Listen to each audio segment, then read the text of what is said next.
Welcome back to Nick Lenz's Comic Corner, Classic, Classic, Non-Classics. This is episode number 1769 and Doubleshot number... Actually, not 16.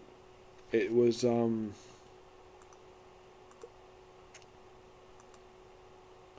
65, excuse me. Yeah, 1765, Doubleshot, 1659. I have two X-Men related traits, both kind of featuring Wolverine. Alright, first up is Wolverine, the Death Wolverine. No, it's not like the miniseries that came out in 2014. This came out back in like, I'm trying to remember, I think it was like '08, I think it was? Oh, maybe '07. Yeah, because this was actually the first story that came out after the Evolution story, which was really good, by the way. This book collects issues 56 to 61 of Wolverine Volume 3. Yes. If you're curious, though, based upon the Wolverine, the legacy numbering, according to Marvel,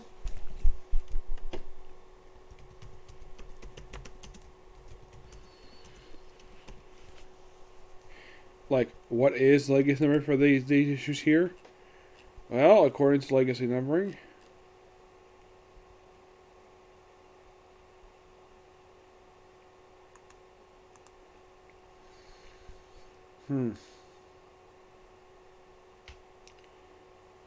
I'm trying to remember, because I remember, like, basically after issue 90 was like issue 300 right afterwards. Yes. And this is like 34 issues before that. Actually, no, 44 issues. Let's see, that would be... I think this would be 200 and... I'm trying to think. I think it's like 260.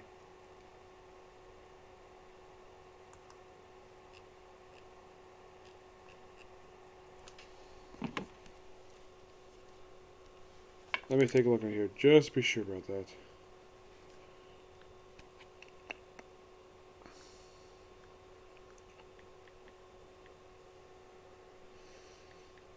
Okay, it is, it's according to Wolverine Legacy numbering, issues 244 to probably 250. Yes, but issue 56 was a double-sided issue. Now, there are two writers for these issues. Issue 56 is a solo issue done by Jason Aaron in this trade. All the rest is done by Mark Guggenheim. Now, here's the thing. The artwork is done by Howard Chaykin. Yes, Howard Chaykin does the artwork. Yeah, despite the fact there are two writers in this book, there's only one artist, Howard Chaykin. And that's it. The opening issue is called Man in the Pit. Yeah, it's simply Wolverine trapped in the pit for a certain period of time for some unknown reason until he finished the issue. Like, why the heck was he in this pit for? Because in the previous issue, he just killed Sabretooth. I highly doubt that was the reason why. I felt like this issue was completely random at best. Because mostly people would just explore one guy's backstory. It's like, oh, Wolverine is the man in the hole, and they have to trap him there for a certain period of time because of the character Wild Child. Yes, a character who Wolverine would later kill in the pages of Wolverine Origins. Because he wanted to splatter his wall of pictures of Wolverine many, many times he gets shot by a freaking turret gun. Yeah, and eventually, of course, these cops basically got killed by this other cop. And then Wolverine tosses the guy down below, and Wolverine just walks away. And Wolverine's the star of his own issue. It's almost like you read this issue, and I'm like, what was the point of this issue? Why the heck Jason Aaron write this thing? It's not that good of an issue. It's got good artwork. I appreciate Howard Jacob doing good artwork. But man, for a Jason Aaron issue, it's pretty bad. Yes. As for the whole Death Wolverine thing, it's simply put, basically Mark Guggenheim exploring a little bit of Wolverine's time in the past, like World War II and World War One. Really good set of story. I love this. I love the stories in here for Death Wolverine. It's really fun. Yeah, we have World War One here. Mostly I like World War One.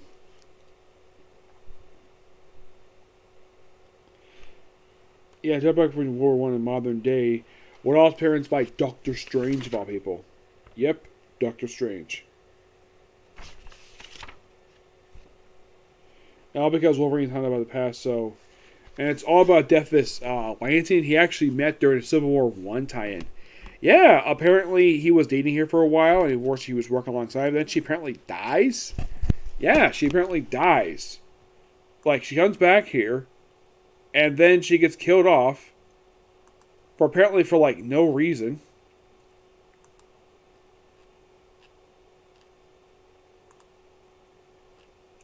Yeah, her name is Amor. Yeah, she's from the Civil War 1 tie-in, and Guggenheim did create her, so okay, so Guggenheim just killed off his own character. Like, it seems like wrap up, like, comes back to this book, first time issue 48, comes back, and then kills her off. No, seriously. Decides to simply kill her off, and she basically kind of like walking, like, she appears mostly, a lot of time in flashback. Like, this book was basically all about flashback to her death. Yeah.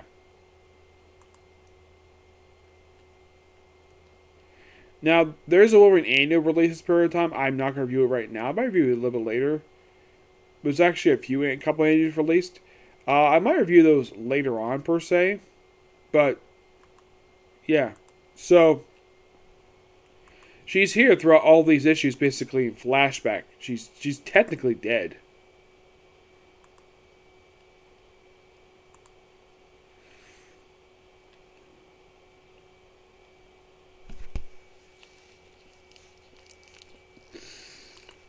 And basically, he was killed by a guy named Shogun, who got pretty much killed off by the end of the storyline. Yeah. And there's also a cameo by Lord Shigen. Yeah, a character from the original Chris Claremont book. Mm-hmm. Yeah. And he's dead too. If you're wondering who this guy is, basically Shigen, he is the father of the Silver Samurai and the grandfather of, well, the second Silver Samurai, who's not really doing anything, surprisingly. Nope, he isn't. He's not featured much of anything at all. Nope, he isn't. I haven't seen him much of anything at all. It seems like as soon as basically they...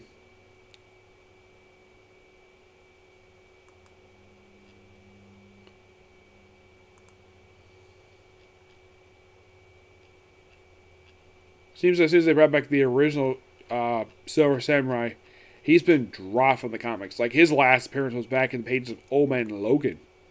Yeah, that was the last time anybody saw him. Mm-hmm. And basically, he's named after his grandfather. Yeah.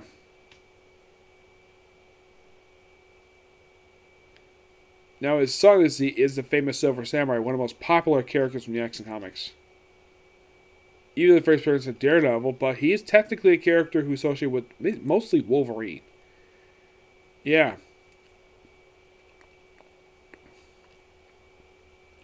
Now, was he alive this period of time? Oh, yes, definitely. Why is he in the book? I have no idea. It's kind of weird. Yeah, it's like the specific flashback to her death. He does mention her death by the end of the storyline. And, well, here he is. The father of the Silver Samurai. This one guy. Yeah, and the reason why... And also he blames him for Mariko's death, even though he had nothing to do with Mariko's death. That was done by somebody else. Yeah, Mariko was brought back in the pages of Old Man Logan, of all things. Mm-hmm. Yeah.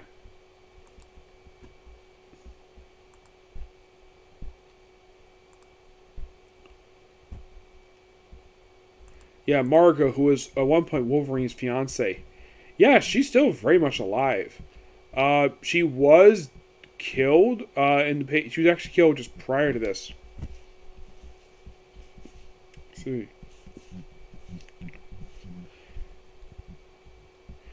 Oh yeah, she apparently got killed by Wolverine in the previous volume. Not this volume, the previous volume. Oh yeah, definitely. Yeah, back in like the 1990s. Yeah, and Larry Hama got killed off in here. Mm-hmm.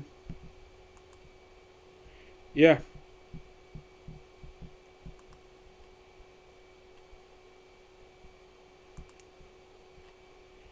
Yeah, pretty much Larry Hamill was the one who basically killed her off. So yeah, and it took basically Jeff. I'm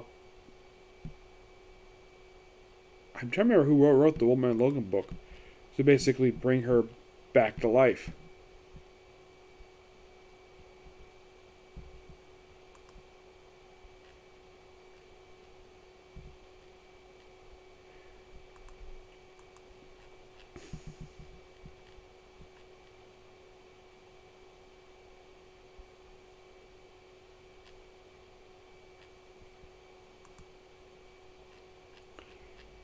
Yeah. Actually, no. Her most recent appearance was actually in the. After my Logan wrapped up, she appeared in one issue of the current line of Wolverine, a story for Wolverine Black, White, and Blood, and the Life of Wolverine Infinity comic.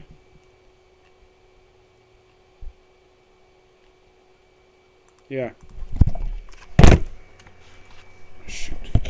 Sorry about that. Yes. But this stuff in here is actually pretty good.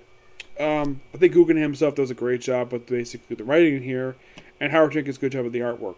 I give this book a 9 out of 10. Now, I was thinking of reviewing issues 60, 62, 65 because of the Get Mystique storyline, but I'm going to wait till I get my hands on the complete collection of Jason Aaron. I got a charger. Charger's in the foot room.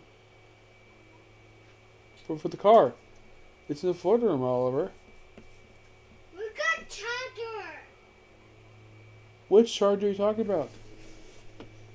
I said.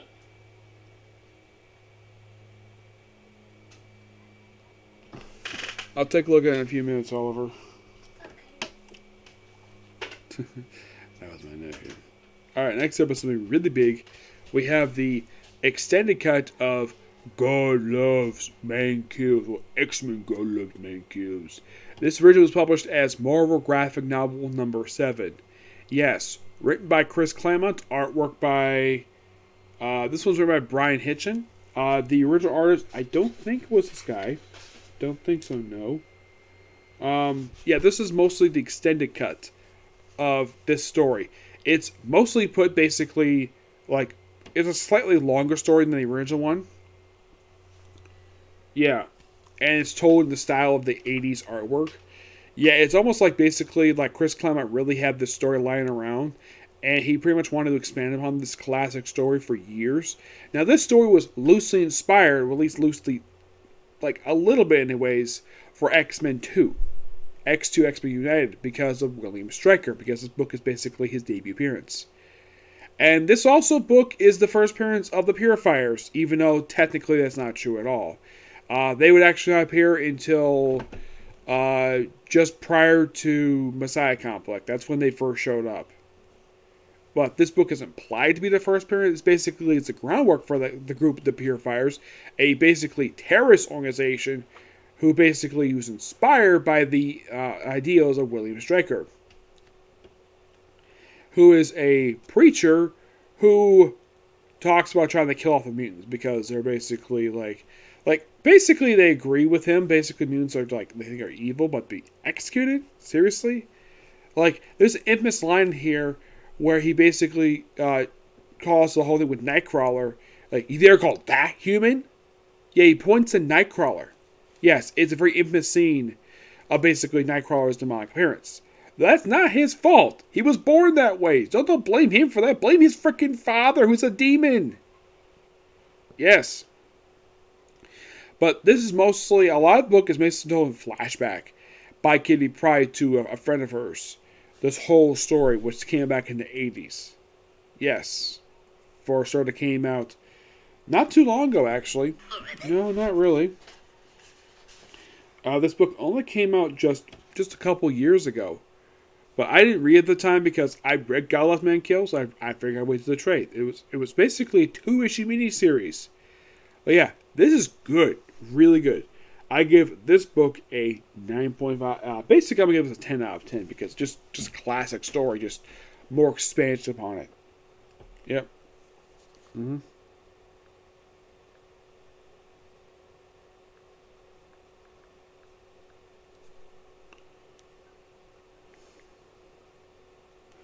Yeah. But yeah, that's going to be pretty much a single review. Stay tuned for my other reviews, which is going to be, as far as I can tell, one more Comic Corner, more Super Sentai, Character Cyber Levels 4, and Case Closed. Okay, next video. Bye.